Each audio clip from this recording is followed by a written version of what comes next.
Sesini bakalım. Oturalım. Kim yok sabahta? Mert oluyor. Demesinler. Alemde valla Kazak dil sağlamız bastayız. Ötken sabahta üye tavsırma ne buyurdun? Gücümüzde 60 tavsırma 35. sürekli veririz. Ya, жақсы, oturalım. Bарлық Al енді балалар, ең алдымен үй жұмысын сұрамастан бұрын бүгінгі сабақты бағалау критерийлерімен танысып кетейін, яғни бағалау құралдарымен таныстырам.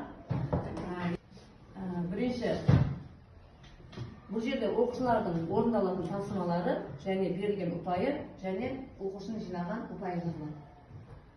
Бірінші орындайтын тапсырмамыз, яғни үй жұмысынан басталады. Үй жұмысына 3 ұпай беріледі. Егер барлық тапсырма дұрыс болса, 3 ұпайдан беріледі.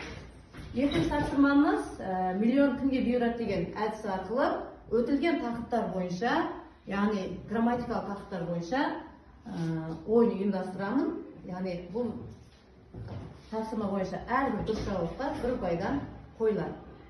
Үшінші тапсырмамыз, яғни бұл жерде кітапта айтылым тапсырмасы, бұған 2 ұпайдан беріледі. Және үшінші тапсырмамыз ал балалар. Ал енді бірінші орындайтын тапсырмамыз үй жұмысынан басталады дедік. Үй жұмысы сендерге 6-шы тапсырма берді, бағана өздерің айтқандай. 6-шы тапсырмада сөйлемдерді толықтырып жазу керек еді. Енді қазір дәптерімізді бір-бірімізбен ауыстырып жұп береміз. Мен тақтада дұрыс оқышы. Қалай болады? Мәтенге шықты аңғайлар. Екіншісі, түсіндің? Бірақ шықты фермада. Дұрыс нұсқада сіздерге түсініп отырмын. Қазір дәптерімізді ауыстырып, осы бойынша тексеріп, егер бағалау критерийі сөздерден сөйлемді дұрыс құраса және қатесіз көркем әдемі жазса, жалпы 3 ұпай бересіздер. Түсінікті ма? Иә. Ендеше тексереміз. Әдіс арқылы өтілген ережелер бойынша өтілген тақырыптарды қысқартып берсе, әрқайсысына 1 ұпайдан қойылады. Түсінікті ма? Ендеше бастаймыз.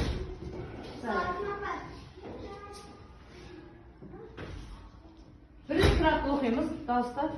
Доктор, мәнде есімдерді көрсет. Иә. 4 нұсқа берген, оқып жібер. А-нан, С дос, В күнделік, Д сұйық заты. қайсысы көп мәнді сөйлейді? Белгіле.